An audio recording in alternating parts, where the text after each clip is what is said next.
Et bonjour, c'est Camille en direct de la fermette. Aujourd'hui, on va parler de mon premier cas de cannibalisme dans mon élevage de lapins fermiers. Alors déjà, pour tous ceux qui ne sont pas abonnés, je vous invite à vous abonner, à liker, à partager si mon contenu vous plaît. Et si vous avez des commentaires, n'hésitez pas à les poser sur la vidéo. Alors déjà, ce que je voulais dire, c'est que déjà, tous ceux qui sont des âmes sensibles, n'hésitez pas à passer la vidéo, parce que bon, c'est un peu hard, le cannibalisme chez les lapins. Alors là, vous voyez, j'ai tous les lapros qui ont été tués par la mère. En fait, ils ont été coupés en deux, ou soit la tête a été mangée, il reste une partie du corps. On voit qu'elle a commencé à faire le nid, hein. Mais elle a fait preuve de cannibalisme pour sa portée. Bon, après, le petit historique de cette lapine, c'est que c'est sa première portée. Donc je savais pas trop comment ça allait se passer. Voilà. Et du coup, bon, après, elle était très stressée, donc je pense que... Enfin, je suis quasiment sûr que c'est dû au stress. Un très gros stress de la lapine. Parce qu'elle tape régulièrement de la patte arrière, elle est tout le temps assez stressée, ça se voit l'attitude. Elle est pas calme du tout. Voilà. Bon, après, c'est pas dû à l'âge parce qu'elle était en âge de reproduire. Elle avait déjà plus de 6 mois. Mais pour ma part, c'est dû au stress. Elle n'a pas su comment réagir et elle a tué les lapros parce qu'elle a trop stressé durant sa mise à bas. Enfin, même pendant sa période de gestation, j'ai remarqué une grosse présence de stress. D'où le fait de prendre des notes et d'analyser chaque lapine. Bon, après, moi pour ma part, je lance toujours 3 lapines en reproduction. Voilà, en l'occurrence, j'en avais lancé 4. Il y en avait 3 autres en plus d'elle. Donc, ça évite. Enfin, ça vous permet de garder une rentabilité malgré qu'il peut y avoir quelques soucis. Bon, après, il faut garder à l'esprit que ça reste du vivant. Il n'y a jamais 100% de réussite, hein. Dans l'élevage, il y a toujours des réussites et des défaites. Bon, là, je voulais partager avec vous cette défaite. Enfin, cette défaite, hein, c'est des choses qui arrivent, hein, c'est pas non plus dramatique. Comme je vous dis, ça reste du vivant, hein, c'est comme nous, hein, des fois il y a des problèmes qui surviennent lors de l'accouchement, c'est pareil. Mais bon, là, c'est un problème qui se résout assez facilement, hein. Bon, là, je sais quel c'est le stress, donc on va revoir un peu tout ça pour que ça se passe mieux pour la prochaine portée. Mais bon, ce sera surveillé parce que si elle refait preuve de cannibalisme sur plusieurs portées, bien sûr, je ne garderai pas la lapine pour la reproduction. Enfin, ni même dans mon élevage, hein. Je la garderai pour la viande. Mais on évitera de garder cette gêne assez récurrente quand même dans l'élevage. Bon, c'est des cas assez rares en cuniculture, mais des fois ça peut être génétique. Donc on évitera de garder les portées d'une lapine qui fait preuve de cannibalisme, tout simplement. Alors ce que je voulais dire, c'est que bon, déjà la lapine, c'est une herbivore stricte, enfin le lapin en général. C'est ni un carnivore ni un omnivore, mais lors de sa mise à bas, ou quelques jours qui suivent la mise à bas, la lapine peut manger ses lapros. Il peut y avoir plusieurs raisons. Bon, ce phénomène est assez rare en cuniculture, comme je disais, mais tout de même présent. Donc vaut mieux s'en prévenir et le connaître, même si on n'est jamais à l'abri d'en avoir. Parce que comme je vous dis, ça reste du vivant, donc tout est possible en élevage. Alors, une fois que la lapine elle a mis bas, en fait, tout simplement elle se nourrit du placenta, qui va lui permettre de combler des substances qu'elle aura utilisées durant sa gestation, des petits manques, des éléments qu'elle s'est servi en fait quand elle était gestante et qu'elle aura besoin de récupérer lors de la mise à bas. Donc du coup elle va manger son placenta pour récupérer ces éléments là. Une fois qu'elle a mangé son placenta, la lapine elle va ressentir une certaine carence alimentaire, toujours permanente, donc elle va avoir tendance à manger ses lapros. Bon, ça c'est pas chez toutes les lapines, Et c'est surtout s'il y a une carence alimentaire, ça peut être dû à un stress, à beaucoup de choses. En général, c'est surtout un manque en azote dans l'alimentation qu'on remarquera. Mais bien sûr, si elle ne ressent pas cette carence alimentaire, elle ne mangera pas, c'est la peau. C'est des cas assez rares. Mais on remarquera que c'est pas dû qu'à l'alimentation. Ça peut être dû à un stress.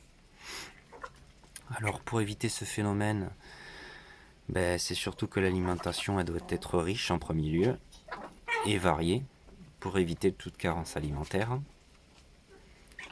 Alors on proposera tout ce qui est foin et luzerne qui devront être présents à 90% dans l'alimentation de votre lapine gestante.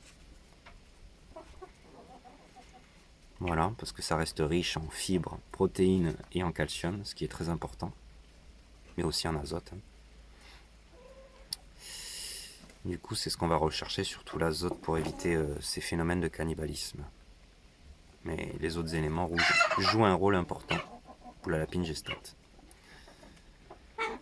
Voilà, c'est ce qui va vous permettre de réduire d'une grande partie tout ce qui va être risque dû au cannibalisme. Ce qu'on retiendra, c'est qu'il faut également mettre à disposition une eau très propre et en quantité suffisante. Ce qu'il faut savoir, c'est qu'une lapine, elle boit énormément quand elle est gestante. Elle a des besoins en eau qui sont beaucoup plus grands que d'habitude. Et aussi le fait qu'elle peut être sujette à des fièvres durant la gestation. Et du coup, il faudra qu'elle boive beaucoup plus pour réguler ces fièvres. D'où l'intérêt que l'eau soit en quantité suffisante. Bon, moi j'ai mis des buvettes automatiques parce que vous pouvez les mettre sur une grande quantité d'eau, parce que le lapin ça boit énormément. Et bon, les petits abreuvoirs d'1 litre, c'est vraiment pas pratique pour ma part, faut les remplir tous les jours, j'ai pas forcément de temps.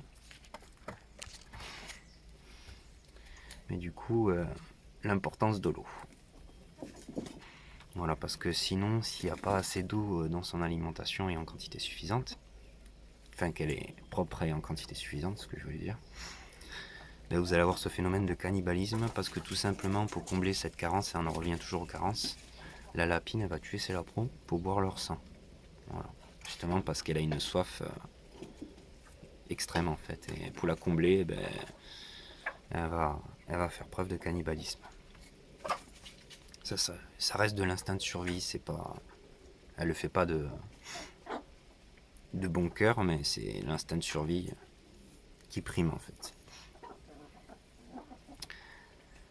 Bon, pour ma part, c'est mon premier cas de cannibalisme. C'est vrai que depuis que je fais l'élevage des lapins fermiers, ça fait 3 ans maintenant, j'ai jamais eu ce facteur de cannibalisme dans mon élevage. Bon, pour ma part, pour cette lapine, c'est principalement dû à un stress, parce que l'alimentation elle est équilibrée. Ça peut être dû également à une présence de prédateurs dans l'environnement, tout ce qui va être rats, renards, belettes, tout ce qui va stresser la lapine. Si elle se sent pas en sécurité, tout simplement elle va tuer ses lapros.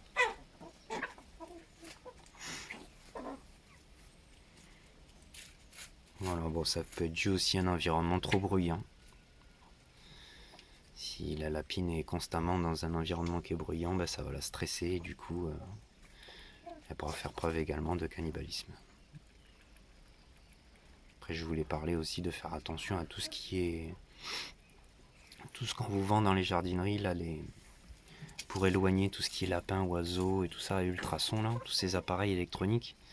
C'est très mauvais pour les lapins, donc peut-être que vous en utilisez pas, mais bon, si vous en utilisez, de faire attention, parce que c'est un champ d'action assez large. Même si vous dites que ça éloigne les chats, les chiens par exemple, c'est très mauvais pour les lapins aussi. Mais pas que, il y a beaucoup d'animaux qui ressentent les ultrasons, comme les tortues aussi. Mais même si vous n'en avez pas chez vous, il peut très bien y avoir votre voisin qui en a un. Il faut savoir que ça a une portée entre 15 à 20 mètres, enfin entre 10 à 20 mètres en moyenne, selon les modèles. Mais ça peut aller jusqu'à beaucoup plus. Moi, je sais pas, ce que j'en vends en jardinerie. Et ça peut vraiment perturber une lapine gestante, ou même un lapin qui n'est pas gestant, mais ça va lui fournir un très grand stress, toutes ces ultrasons.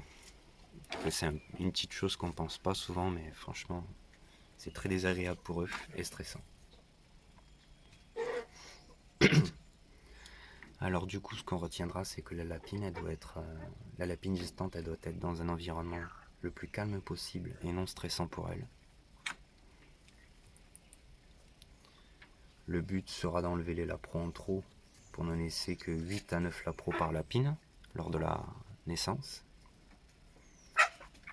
pour éviter tout risque de cannibalisme, parce que la lapine, s'il y a trop de lapros par portée, elle peut décider d'en tuer une partie ou elle va le laisser mourir.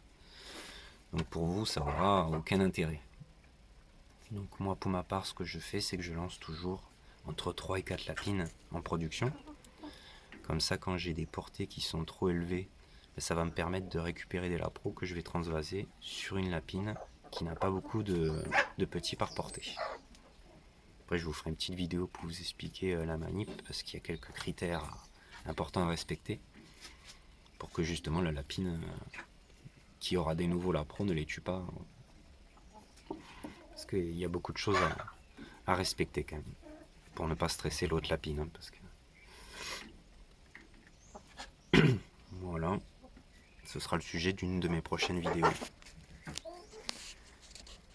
Bon, ça reste très intéressant parce que bon, ça vous permet de garder une rentabilité quand même assez stable, je dirais, et importante. Parce que ça vous évite toutes ces pertes, hein, parce qu'il va y avoir des lapins en trop qui peuvent être tués, qui vont être délaissés dans le clapier, qui vont mourir. C'est quand même dommage. Voilà, donc du coup, tout ce qu'on va retenir comme les principaux facteurs, bon, ça va être soit l'alimentation elle est trop riche ou déséquilibrée, donc il y aura une présence d'une carence, peut-être un manque en fibres, un manque en protéines, un manque en calcium, ça peut être beaucoup de choses. Tout ce qui va être vitamine aussi, très importante. D'où l'intérêt de proposer du granulé en complément, surtout pour les lapines gestantes. On peut avoir un manque d'eau si l'eau n'est pas en quantité suffisante lors de la gestation, pour tout ce qui va être fièvre, mais aussi parce que la lapine a des besoins en eau beaucoup plus importants. Il y a aussi l'hygiène, il faut que l'eau soit propre, mais aussi le clapier. C'est très important que le clapier soit propre. C'est pour ça que moi, une fois que je sais que la lapine a été fécondée par le mâle, en fait, tout simplement, je note la période où elle va accoucher. Je la calcule. Bon, moi, c'est bien réglé, hein, tous les 28 jours. Hein. Ça peut être entre 28 et 31 jours, mais moi, c'est tous les 28. C'est vraiment régulier. Et c'est important de noter tout ça. Voilà, du coup, l'eau toujours en quantité suffisante. Bon, les facteurs, ça peut être également un manque d'instinct maternel. Il y a des lapines qui n'auront jamais l'instinct maternel. Hein. Soit elles le découvrent, soit ils n'arrivent pas. C'est pas une généralité, il y a quelques cas, mais ça peut arriver. Une lapine n'a pas d'instinct maternel, du coup elle va pas s'occuper de leurs pros ou les tuer, ou bien elle va les allaiter un petit peu et puis ils seront pas encore saurés qu'elle va arrêter l'allaitement. Ça peut arriver aussi. Bon, du coup, tout ce qui est prédateur, hein, qui est très stressant, évitez de mettre en reproduction des lapines si vous avez des rats pas loin, si toutes ces choses-là. C'est très important et ça va y jouer énormément aussi. Un environnement stressant. Il faut éviter que l'environnement autour soit trop bruyant. Bon, moi c'est vrai que j'ai les poules, mais bon, en général ça se passe plutôt bien. C'est plutôt le coq à ces moments, mais bon, ça va. Je chante que de 6 à 7 et prise calme, donc ça va. Mais ça peut être beaucoup d'éléments. Ça peut être aussi dû, par exemple, si vous avez un clapier, vous mettez le mâle juste à côté, dans un autre clapier. Et le mâle, il va être très stressé parce qu'il va tout avoir envie. Enfin, il va sentir la femelle tout simplement. Et il va stresser votre lapine qui est dans un autre clapier à côté. Parce qu'il va faire que gratter, taper. Enfin bon, un comportement d'un mâle qui sent une lapine pas loin, quoi. Moi je sais que pour ma part, depuis que j'ai 6, 7, 8, j'ai 10 lapines, je m'y perds à force. 10 lapines reproductrices, bah, le mâle il est tout le temps stressé en fait. Enfin ça se voit, il a changé de comportement. Les yeux écarquillés, il n'en peut plus à chaque fois. Que que quand j'avais qu'une lapine, il était beaucoup plus calme. C'était tranquille, ça va. Mais là, maintenant, il sent qu'il y a des femelles partout, alors il n'en peut plus. D'où l'intérêt dans un clapier, en fait, il faudra éloigner le plus possible le mâle. Voilà, par exemple, moi, mon lot de clapiers en béton, là, j'ai 6 clapiers pour le moment. J'ai mis que des femelles. Le mâle est carrément à l'opposé, dans un autre clapier. Comme ça, il les dérange pas et puis il reste à peu près. Il reste plus calme, quoi. On dirait que c'est un peu chiant un mâle qui est tout le temps stressé par les femelles parce qu'il va avoir tendance à être bruyant, à gratter, taper. Du coup, ça stresse un peu les autres animaux et ça peut les empêcher de dormir aussi parce qu'il faut savoir qu'un lapin a une activité nocturne très importante. Bon, j'ai pas envie qu'il dérange trop les poules et les autres animaux qui veulent être tranquilles. Après, ça peut être dû aussi comme facteur à une femelle qui est trop jeune qu'on utilise pour la reproduction. Voilà. Moi, les lapines, je les fais pas reproduire avant 6 mois. Pour les lapines fermières, tout ce qui va être lapin de grosse taille. Les lapins nains, ils reproduisent beaucoup plus tôt, entre 4 et 5 mois. Et une lapine, il faut compter entre 6 et 7 mois, c'est un bon âge pour la mettre en reproduction. Bon, l'accouplement, bien sûr, il faudra toujours le faire dans le clapier du mâle, et pas dans le clapier de la femelle, parce que sinon la femelle elle va être très agressive, ça va être très compliqué parce qu'elle va vouloir garder son territoire en fait tout simplement. Du coup il faut toujours le faire dans le clapier du mâle. C'est très important. Bon, je pense que j'ai fait à peu près le tour.